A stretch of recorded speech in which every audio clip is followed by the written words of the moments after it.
Good evening and welcome to Scotland at 7. My name is Ben Francis, and tonight I'm joined by the ex-Member of Parliament for West Dunbartonshire, Martin Docherty-Hughes. Hey Martin, how's it going? Hi Ben, how you doing? Nice to be here.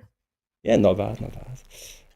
Obviously tonight we're going to mainly focus on the big development in Ukraine, namely the US stopping all arms sales. But before we move to that, we'll first briefly cover the latest updates in the Middle East.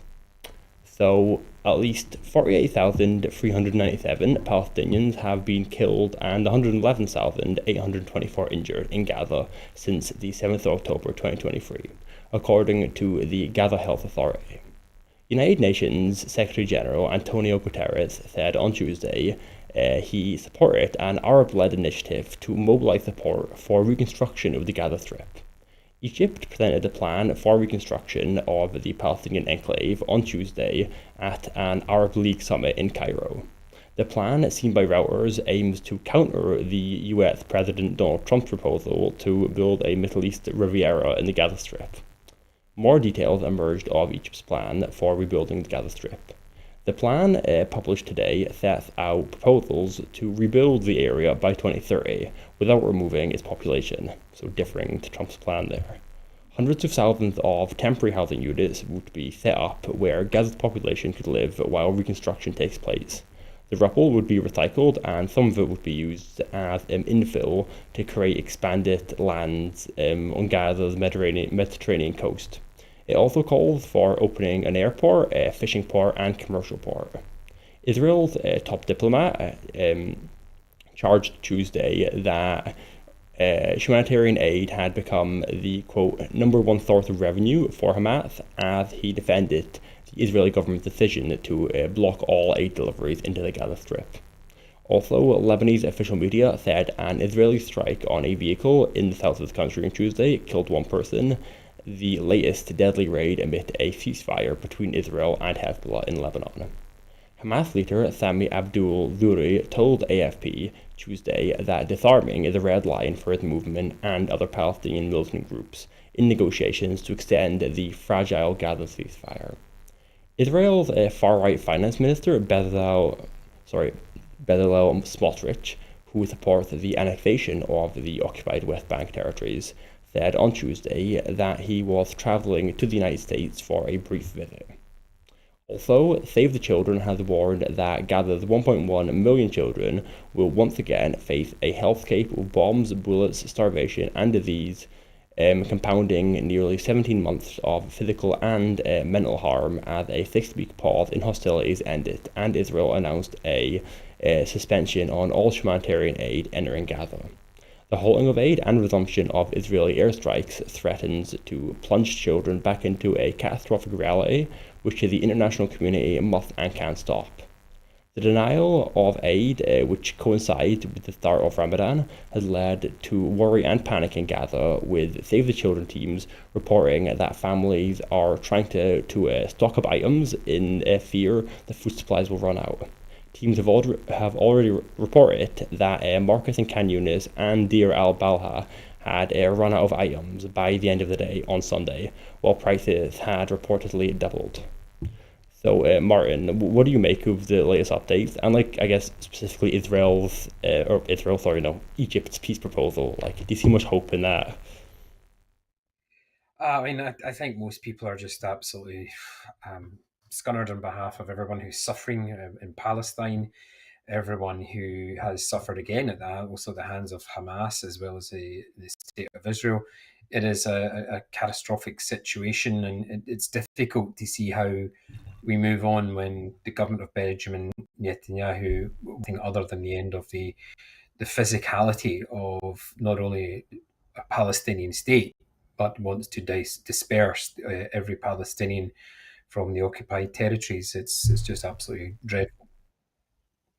Do you think Egypt's plan, like, is going to end up being successful? Do you think it's a serious plan? They've committed, I think, quite a lot of money to it already, so rhetorically, at least, it seems serious. But what are your views on that? You know, if the Indian government, Egyptian government wants to take it serious, then and push forward with their allies in the Gulf and also in the rest of the Middle East, they do so because they want to offset the influence of Iran, and with everything else going on in the world as it is at the moment, I think in terms of financial support, business support coming from other parties outside of the Middle East, it would literally fall in the hands of Egypt itself. I mean, it's a big country, it's got a lot of people, a lot of opportunities for Egypt, but is it viable?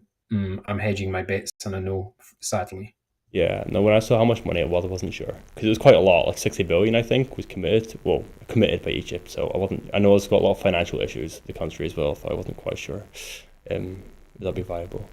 But looking at the time, we'll just move to our main story of the night on Ukraine and US arms sales. But before we move specifically onto arms sales, we'll first just go over the latest update on day 1105 of the war in Ukraine. So the Trump administration announced the suspension of US military aid to Ukraine hours after Keir Starmer said Western countries must keep such assistance flowing. The Prime Minister told MPs on Monday that Ukraine would need money and weapons from allied countries even after a peace deal. An oil pipeline burned in Russia's southern Rostov region after a wave of Ukrainian drones attacked industrial and energy sites. Quote, as a result of mass drone attacks in Chelyabinsk district, a fire has broken out in an oil pipeline, posted the acting regional governor Yuri Sosur. Sosur reported another attack near Novoshatinsk, where previous drone attacks put an oil refinery out of action. The Ukrainian military posted pictures saying they showed the oil refinery again in flames. A drone attack also damaged an industrial state near the border, Sosur said. A negligence investigation was underway in Ukraine after a deadly Russian missile strike on a military training ground in the Dnipro region. I can't pronounce that. I don't know why I can now. Region at the weekend. Alexander Skursky, Ukraine's army chief, said Russia had struck with cluster munitions. He did not disclose casualty details. Skursky said a training center had a commander of a military unit were suspended with checks ordered into implementation of a ban on outside meetings. Also, a Russian drone attack damaged energy infrastructure in Ukraine's Black Sea part of Odessa on Monday, triggering power cuts and knocking out heating systems, local officials said. The Institute for the Study of War has said about 620,000 Russian soldiers are operating in Ukraine and Kursk Oblast, on Ukrainian military intelligence figures. It represented an increase of about 40,000 personnel compared with late 2024. The ISW said Russian authorities reportedly exceeded their recruitment quotas in 2024 and January 2025, likely in part due to increased financial incentives for recruiters and prison recruitment efforts that are unsustainable in the medium to long term. The ISW said in an assessment that Ukrainian forces had advanced near Pokrovsk, while Russian forces had advanced near Velka Novoskia and in and around Novaya Sorochina in the Kursk Oblast. The United Nations nuclear watchdog chief Rafael Grossi on Monday defended his staff for traveling to Ukraine's Zaporizhia nuclear power plant through Russian-occupied territory, saying the expedition was aimed at protecting lives. Staff from the UN nuclear watchdog are supposed to only go there through Ukraine's territory because Russia occupied the plant illegally. Ukraine's foreign ministry on Sunday condemned the quote violation of Ukraine's sovereignty and territorial integrity by IMAEA staff in their latest rotation. A drone strike affected a staff rotation in December and another mission had to be aborted. Kiev said the disruptions and the IAEA's breach of protocol were the result of, quote, Russian blackmail. Ukraine returned 33 civilians displaced from the western Kursk region to Russia, which Ukrainian troops have partially occupied since August 2024. Ukraine separately announced on Monday the return of 7 children from areas of Ukraine seized by Russia's army in a deal mediated by Qatar. Ukraine has been seeking the return of its own civilians caught in Russian-occupied parts of the country since Moscow launched its full-scale offensive in February 2022, including about 20,000 children who Ukraine says have been deported forcefully to Russia. So, Martin, I guess just broadly, maybe not touching on the American weapons freeze at the moment, because we're going to get to that in the next section. What do you make like of the current state of the war? Like, where do you think of that? Yeah, I mean, it's. I've got to admit, without going into this moment that we're going to discuss, it's very difficult not to actually in the office. I think the Ukraine's ability to fight back is actually starting to show results, and they now just need to have the ability to maintain the ability to defend themselves and to deter further Russian aggression, and hopefully at some point have the Russians removed from Ukrainian sovereign territory. So yeah, with that, I'll just move on to like the main story, I guess, of Ukraine. Trump suspends all military aid to Ukraine. Donald Trump has suspended US military aid to Ukraine, blocking billions of dollars in crucial shipments of ammunition, vehicles, and other equipment, while pushing Kiev to seek peace with Russia. This move marks a significant shift in US foreign policy and has raised questions about Trump's motivations and his approach to the ongoing war in Ukraine. The decision comes after a tense exchange between Trump and Volodymyr Zelensky, in which Trump accused Ukraine's leader of disrespect and ingratitude toward the United States. He warned Zelensky that Ukraine was, quote, gambling with a third world war, and instructed him to return, quote, when he's ready for peace. Ukraine's Prime Minister, Denis Shmyhal, acknowledged that the country still had the means to support its forces, but raised concerns about the risk to thousands of lives and the potential impact on vital US-provided air defense systems. The suspension has prompted alarm among US allies in Europe, with some fearing it could embolden Russia. European governments, already wary of the US's evolving stance on global security, have been increasing their own military spending in response. Meanwhile, the European Commission has proposed a major plan to strengthen Europe's defense capabilities, mobilizing €800 billion to boost the region's military readiness. Trump's actions have been criticized as potentially pushing Ukraine towards capitulating and aiding Russian interests. Ukraine's Parliamentary Foreign Affairs Committee chair warned that halting aid now would directly benefit Russia's objectives.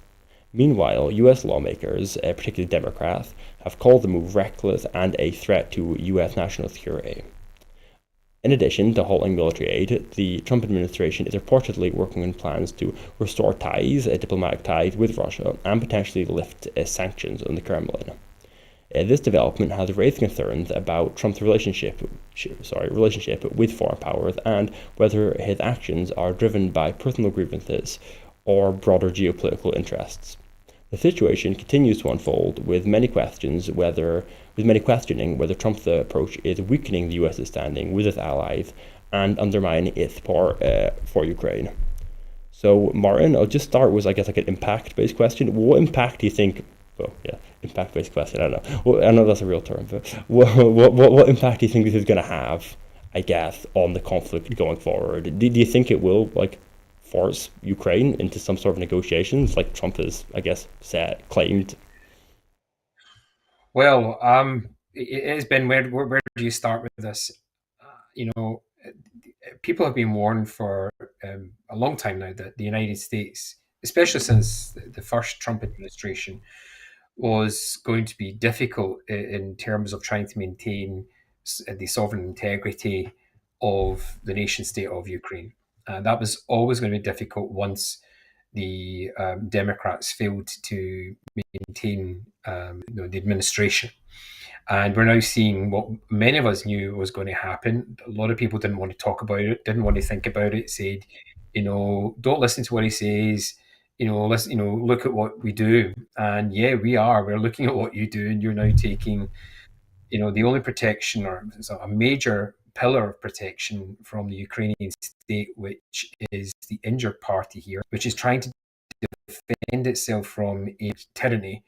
And we're literally just watching the United States abdicate any moral responsibility as a leader in the democratic world. That is deeply shocking for many, not a surprise to some of us, I have to say. If you want to go into a wee bit more detail, I think if you were to equate American foreign policy today, the one with is American foreign policy prior to the First World War, which was transactionary, focused on trade, and wasn't interested in any formal alliances. And here we are back in pre 1915, the United States, in so many ways. And it is one where they are concentrating on trade, failing at that, I have to say, and not wanting to get involved in any alliances. I just wish a lot of commentators of the last couple of months would maybe read a couple of history books when it comes to American foreign policy. They might not be so shocked as to what's unfolding today. So like, I mean, I think you sort of gave your opinion on it, but like, what do you think more broadly about like, I guess, a debate which is emerging from this in terms of like, do you think there's any positive to Trump's, I guess, approach? And I guess it's the approach of like maybe some other European countries like Slovakia and Hungary. Like, do you think it could promote a peace? And if it's going to be a peace, it's going to be a peace based on selling out the sovereign rights of the people of Ukraine. I don't think that's a peace worth a piece of paper. The last time I looked at that type of peace, an historical record, there was a British Prime Minister flying back from meeting Hitler in Berlin and saying peace in our time, written on a fake piece of paper. I mean, that's not peace. That's not stability in Europe. Europe, if there is a benefit, any benefit to the American administration's tack on this, it is to force Europeans, that is all of us, to really look at what defending ideas and democracy is all about. And that may be the only benefit coming out of this, that it forces all of the continental Europe, including the UK and Ireland, to think about how we defend everything that we gained post World War II: stability, human rights, dignity, and living a life that was far better than all of our grandparents and our parents could imagine. Well, at least those of us who are over 50, I have to say. So there, if that's the only one I can think of at this moment in time. So, like, I guess more broadly, what do you think European countries' like approach should be in light of this? Do you think it should just continue to be consistent? Do you think it should continue to, I guess, give arms? And I guess that sort of leads to a broader question, which is like, do you think that sort of a peace which is bad for Ukraine, like where Ukraine has to give up territory, or yeah, officially give up territory and maybe potentially not be allowed to join NATO? Do you think that is worse than I guess the war potentially continuing for like years to come and thousands of people dying? What do you think in that debate? Nobody wants, yeah, nobody wants a war to continue. But let's be very clear that, first of all, Ukraine didn't start this. Ukraine has a right to defend itself. And if Ukraine decides that it wants to fight to get back that it should be, then that's Ukraine's decision. If there is to be a type of peace based on, for example, giving the Russian Federation, say, for example, the parts of Ukraine that it's invaded, and no NATO membership, then maybe the only thing that Ukraine can get out of that is EU membership. Because let's be clear, the EU has a defence treaty. It's within the Lisbon Treaty, it's Article 42.7, and it's actually far more robust in NATO, it's Article 5. So there may be an opportunity there, but Europe really needs to step its game up in terms of its own defence resilience and its capability. It has sleepwalked into this and allowed reactionary politics to fill the vacuum, and in some senses come in on the side of the Russian Federation. It's just absolute, if you look at it from a historical perspective. So, what do you make of the European Union announcing like a big boost to defence spending? Do you think that's like, I guess, Yeah, adequate well, response? the European Union can, yeah, it can say all it likes, but it's all, at this moment in time, it's still up to individual states within the European Union to up the ante. The European Union can coordinate it. One of the big failures after the Cold War is that before the end of the Cold War, you could move a tank across what is now the European Union You would know the weight of bridges. You would know the width of the roads that you were going along. You would see signage which was the same across the whole of NATO territory.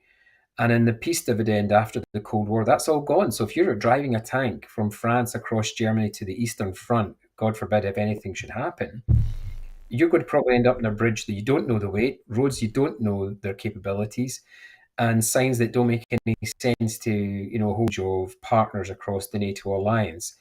That's a structural failure at the heart of NATO, not necessarily at the heart of the European Union. I mean, but it's going to have to be up to the European Union to pick all that infrastructure and all that resilience back up and do so very, very quickly.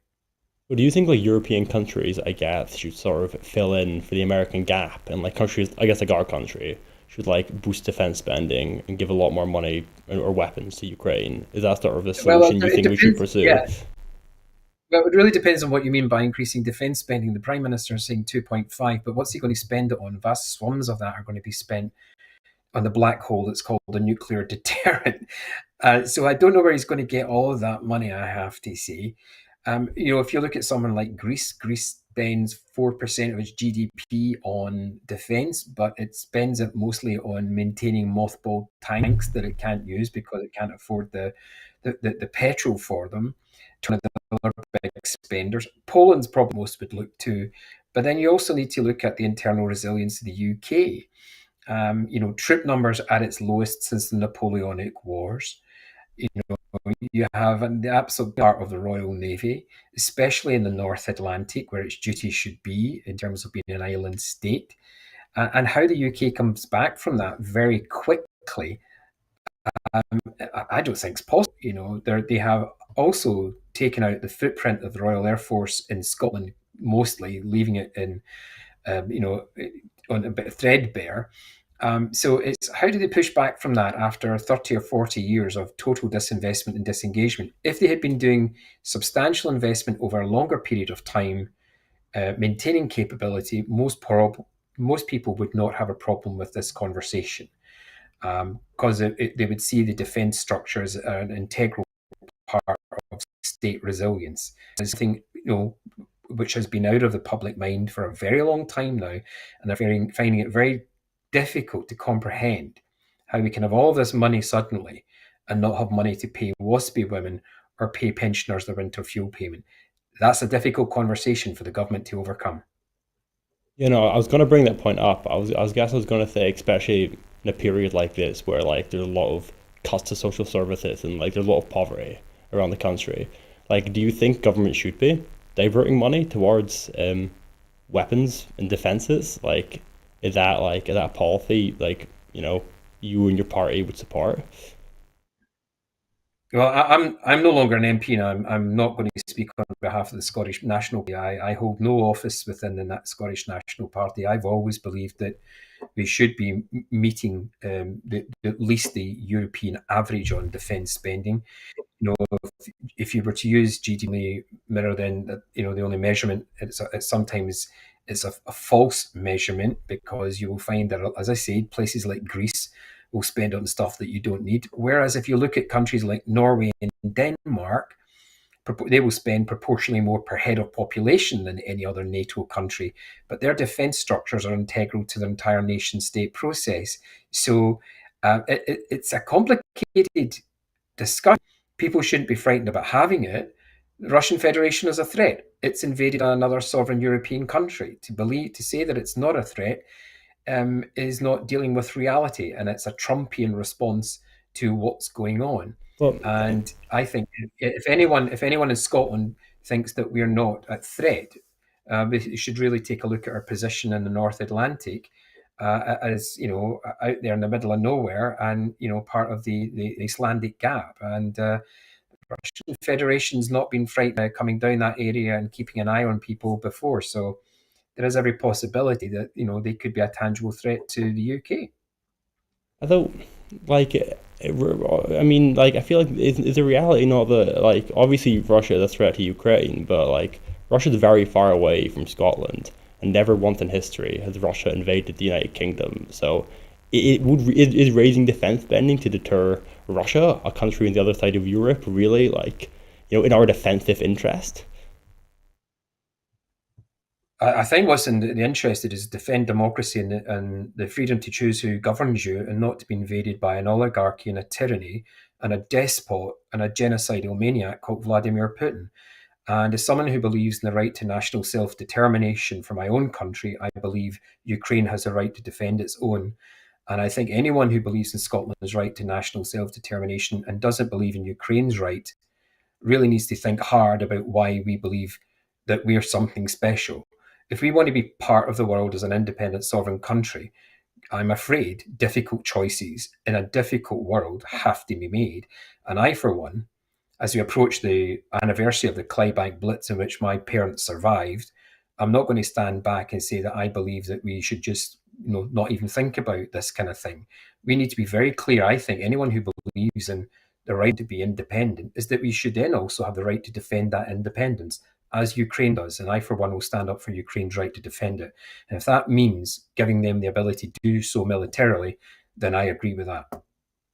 Is there not a difference, though, between the right to defend yourself, which I think most people agree with for Ukraine, they have been invaded, and then other countries to then give weapons to that country to defend itself? Like, for example, we don't support giving weapons to, like, Palestine, for example, but we support their right to defend themselves. Like, is that not a bit of a false dichotomy? Well, I'm not going to involve. I'm not going to compare apples with oranges. Are two very distinct positions, and I know my position on Palestine and the role of the Israeli government and the barbarity that goes on there for the last 80 years. What I do know is that we failed in our own continent to deal with this in between 1934 and 1939, and look where we ended up. And we ended up chasing our tail and nearly being invaded by National Socialism. So no, I don't think there's any. It's right to compare the two. They're both very different, very brutal, awful, but they're very different situations. So you think that Russia is more of a threat to us than Israel? Is that more of like the difference in your thinking? The British government, in some ways, I was in the chamber of the House of Commons when the Speaker of the British Parliament denied us the right to vote on, peace in Palestine and Israel. I'll take no lectures from the British establishment when it comes to that. But when it comes to the Russian Federation got as far as Berlin in 1945. They've reinvaded another sovereign European country, which is seeking to play its place and has sought to do so as a non-nuclear state. They gave up nuclear weapons because they wanted to be part of the world and to be free. If Ukraine had kept nuclear weapons, they'd probably still be Russian because it wouldn't have been allowed to be an independent country.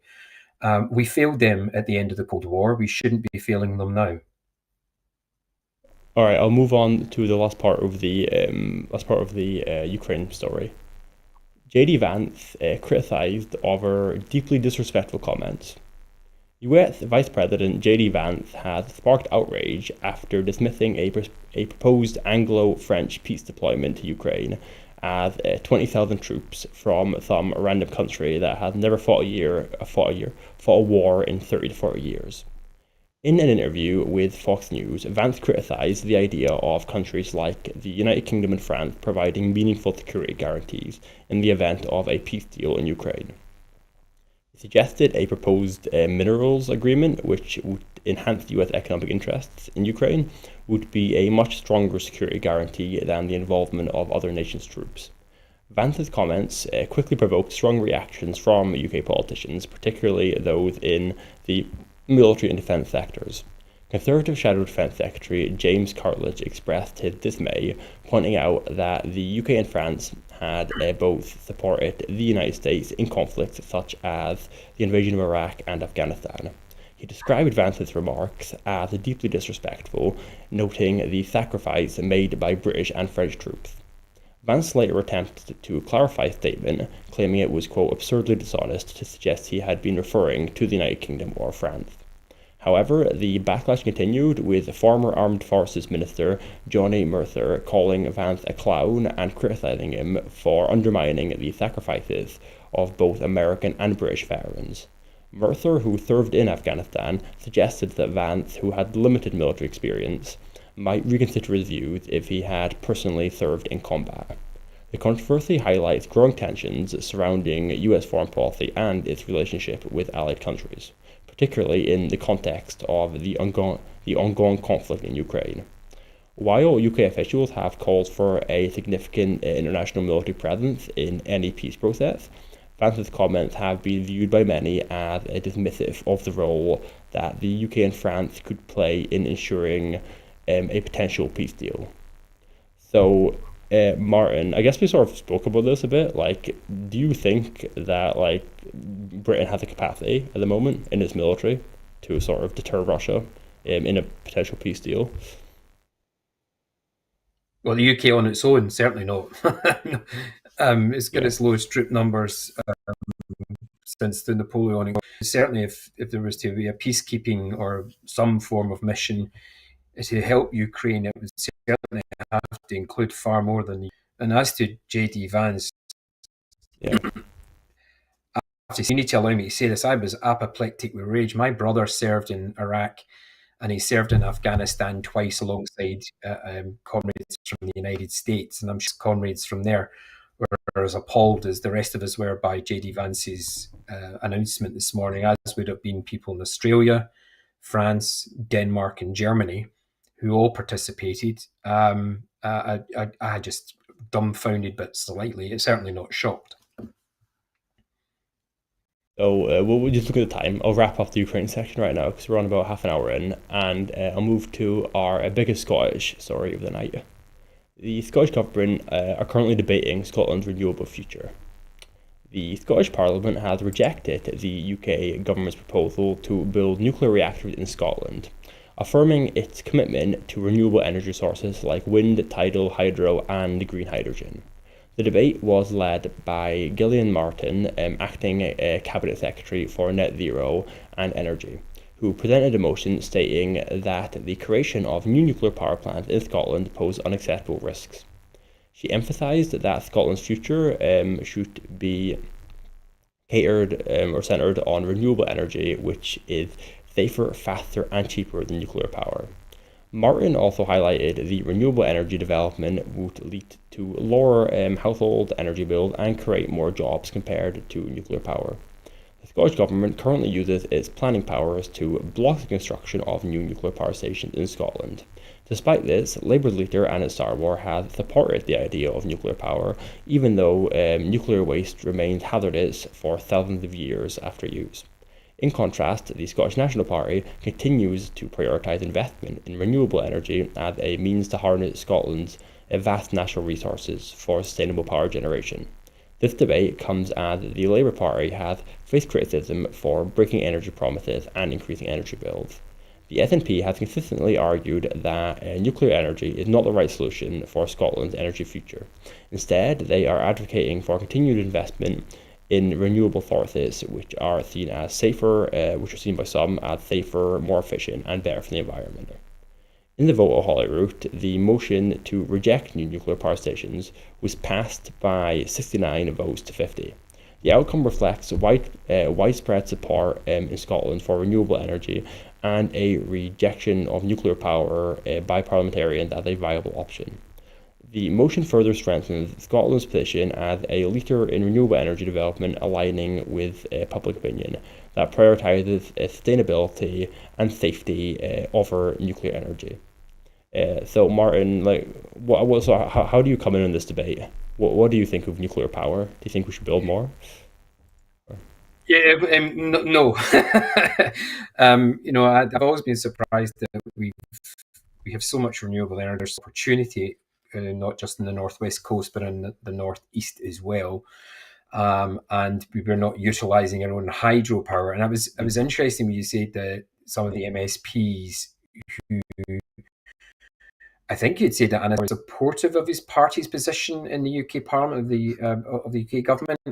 I find that very odd, given that he voted against nuclear power in Scotland. So that's a bit strange, and only 17 of their MSPs voted with the government in Holyrood today on that matter.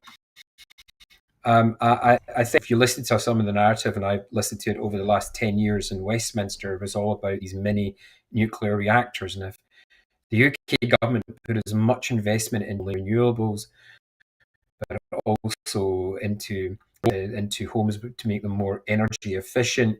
It would be half the price of a couple of nuclear mini nuclears, and of course we only need to look back at one of the reactors a few years ago, where Westminster, not necessarily across the rest of England, but just specifically in Westminster, and wearing in to be part of the investment game. That is, I have to say, very disappointing. I went a little bit over time before, so looking at the clock, I'll just move on to our next story. Scottish human rights activist Jagtar Singh Johal acquitted in Indian terror trial.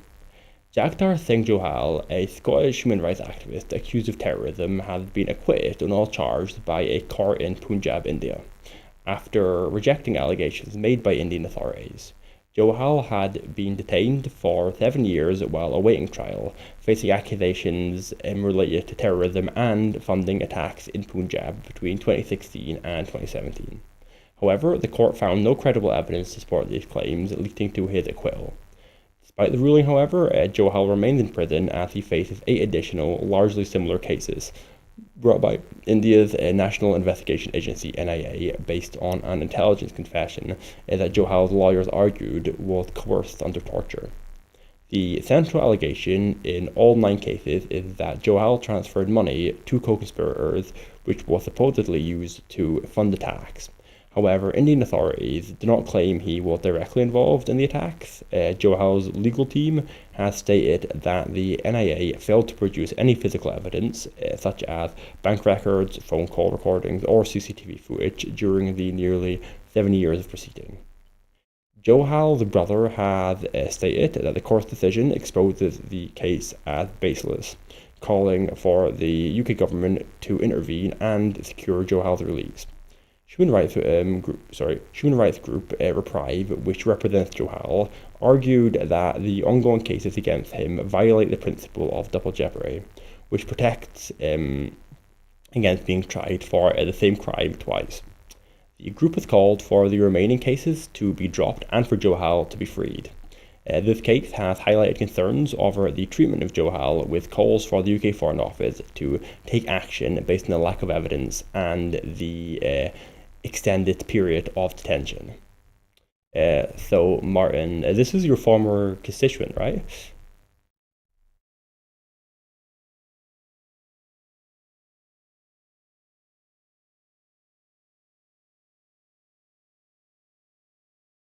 Oh, I can't actually hear you. The sounds went off. Sorry, don't let No, something I cut can hear you there. there. Yeah, Sorry. Jagtar's the joy of technology. Jagtar's my former constituent. Been campaigning for him for nearly 8 years, and this is certainly a step forward for him, for his wife, and for his brother and the rest. Guy from Dumbarton. He is a UK full national. He is not a dual national. And yeah, this is a step in the right direction. We just need to see the UK government, which prior to becoming government agreed with me that he was arbitrarily detained. They now need to exert pressure and build on what the judgment was today.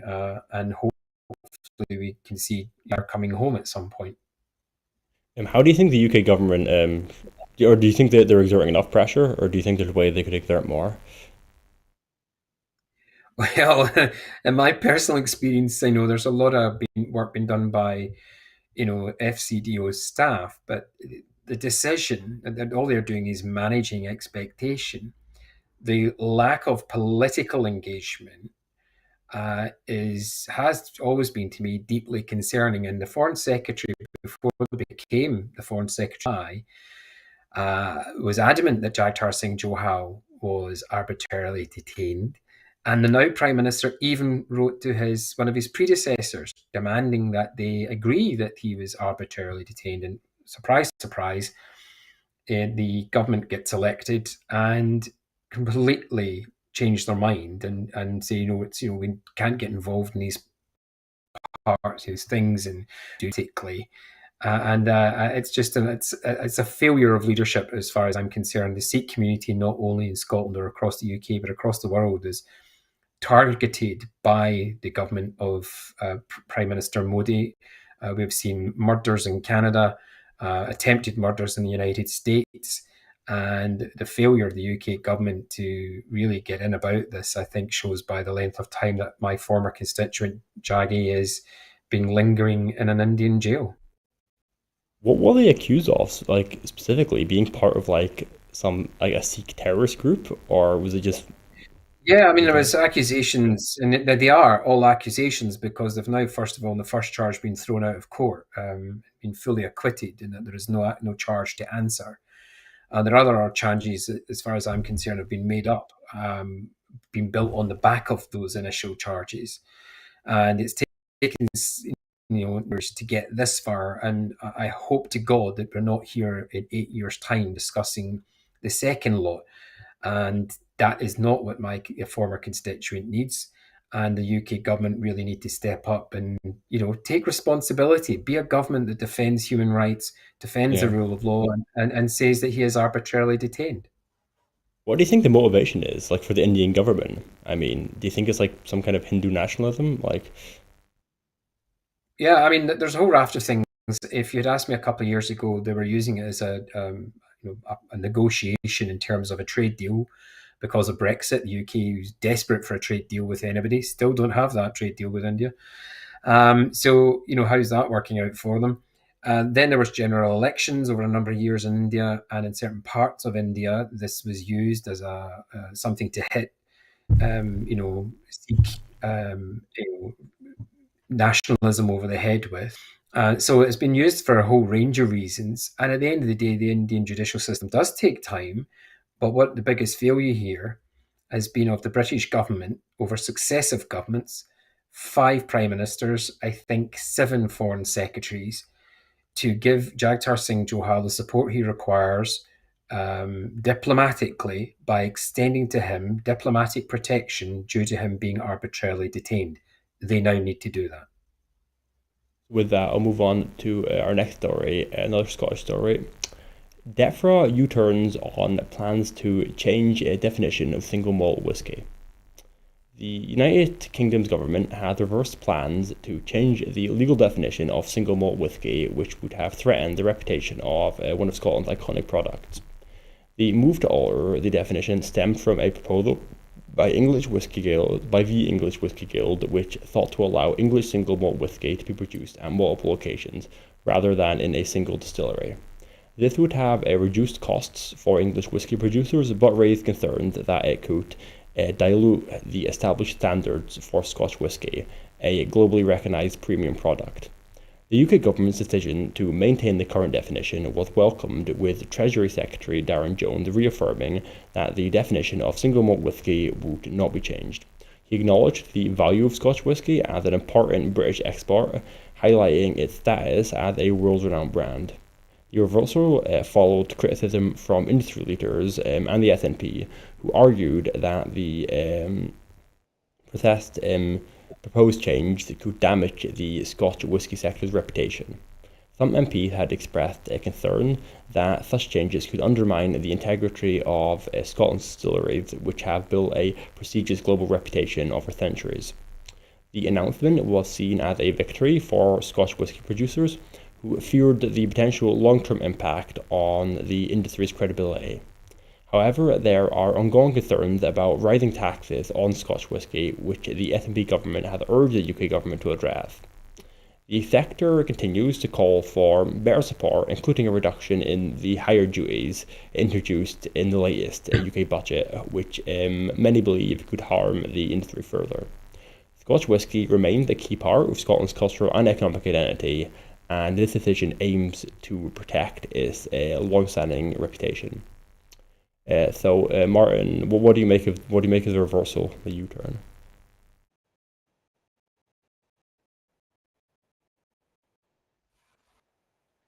It was a bit crazy in the first place to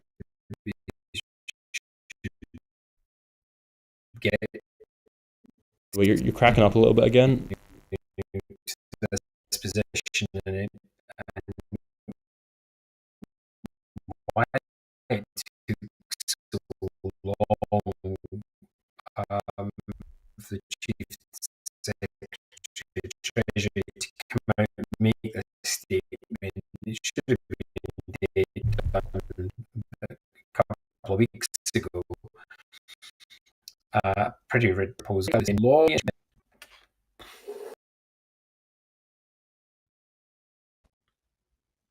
So moving on to our sorry, I didn't hear that much of it. It cracked out a little Sorry, bit. I got cut off there. I don't know what happened. Yeah, it was a bit of a weird jumbly audio. Do you want to just make a quick comment again, just because I don't think people heard that. Yeah,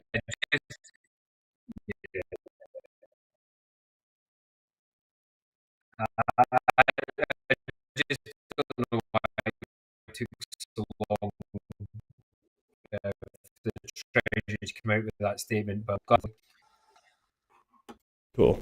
Okay, I'll just move on to the next story then, and hopefully your connection will have recovered a bit by then. Um, China and Canada retaliate after Trump trade tariffs come into effect. The US has imposed new tariffs on goods from Canada, Mexico, and China, leading to higher prices for American consumers and escalating trade tensions. On Monday, the Trump administration initiated a 25% tariff on goods imported from Mexico and Canada and raised a tariff on Chinese goods from 10% to 20%. This has prompted swift retaliation from Canada, Mexico, and China, with each country planning countermeasures.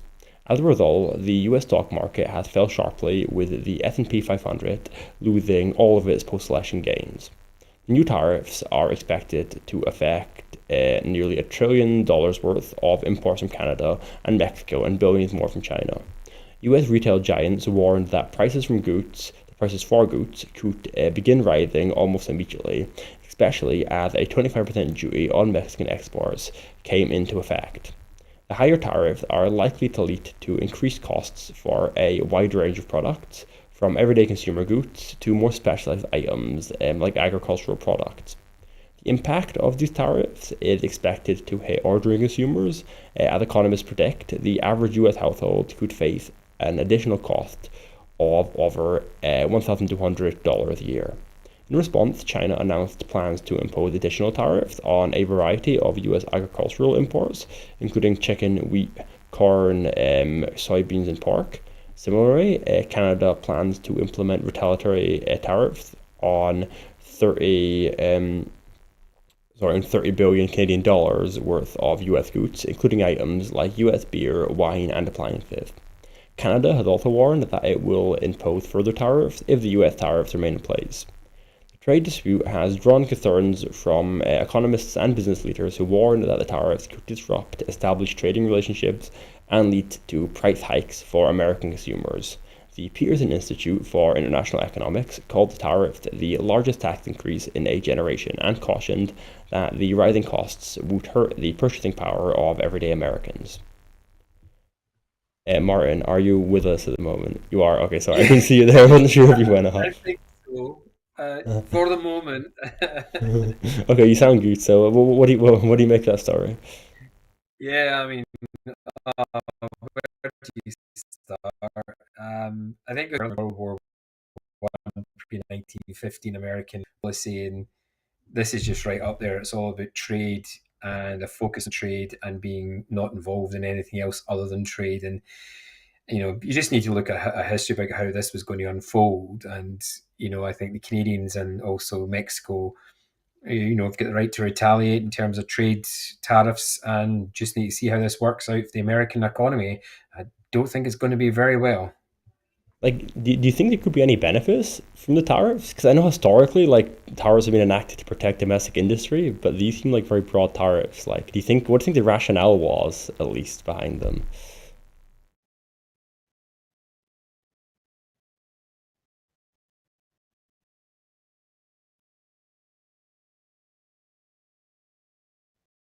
Oh no, we seem to have frozen again. Okay, I'll just move to the next.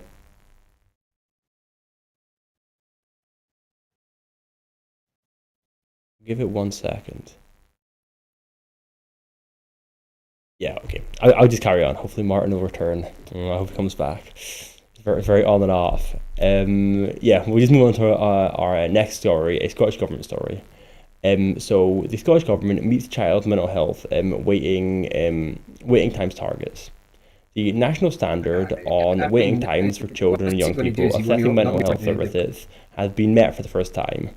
Latest public health statistics show 90.6% of those who were referred to child and adolescent mental health services, CAMHS, were seen within 18 weeks from October to December. The Scottish Government standards is 90%. The figure is an increase from 89.1% for the previous quarter and 83.8% for the same quarter in 2023. Mental Wellbeing Minister Marie Todd said, quote, "This continued progress is a testament to the dedication of the staff who work so hard to help young children and young people they care for. We want everyone to get the support they need when they need it. Clearly, reaching the national standard is encouraging, but I know there is more to be done, and this is to be sustained and consistent across Scotland. However, we are on the right path, and the £123 million we have allocated to NHS boards this year will mean the quality and delivery of mental health services, including CMAHS, will continue to improve." Are you with me, Martin? Or it's black screen. Okay. Yeah, I'll just continue on to the last story. If Martin comes back, then he can comment on any of the 3 last stories. So yeah, unless Martin returns, I'll move on to our last story of the night. New report shows Scotland leading UK on gender equality in the workplace. Scotland has been ranked the best in the UK for women in the workplace for the 2nd consecutive year, according to the Women in Work Index. The report reveals that Scotland's gender pay gap has narrowed by almost 3 percentage points to 8.3%, the lowest in the UK. Additionally, Scotland had the smallest participation rate gap, leading the rest of the UK in gender equality at work. In contrast, the United Kingdom as a whole has seen a decline in this position on the OECD ranking, dropping from 17th to 18th as female unemployment rose and a participation gap widened. The progress in Scotland is attributed to a range of policies introduced by the Scottish Government aimed at improving workplace equality. These include the Fair Works approach, support for female entrepreneurs, and Scotland's childcare offer, which helped reduce barriers to employment for women. Ronna Mackay MSP highlighted the impact of these policies, noting that while employment law is still reserved to Westminster, so not controlled by the Scottish Government, Scotland's approach has proven successful in supporting women in the workplace. She emphasised that despite these achievements, further progress could be made with more powers in an independent Scotland. The SNP say that this report underlined the effectiveness of Scottish Government policies in achieving better outcomes for women in the workforce, as Scotland continues to outperform the rest of the UK on gender equality. Gender equality in employment, that is. That's all I've got time for this evening. It's a shame we lost. Yeah, we lost Martin, so that's all I've got time for this evening. That's a shame. But yeah, that's all we've got time for this evening. So yeah, thank you to Martin, who's now the ether, but thank you anyway. But before I go, I just want to remind you that at Broadcasting Scotland, we depend on the generosity of our supporters. To everyone who has donated and to everyone who has signed up to make a regular monthly payment, thank you very much. We were £16,000 short of our funding requirement in 2024, which has left us short of the money we need to pay our bills. We face costs of over £4,000 every month, but only receive donations of around £2,500. We urgently need to raise at least £8,000 in order to pay our bills. Our programmes will always be free to view. However, if you can afford just £5 a month, please consider becoming a Broadcasting Scotland supporter, and please donate whatever you can afford. So, yeah, thank you to Martin, wherever he is at the moment. Goodbye, and see you later.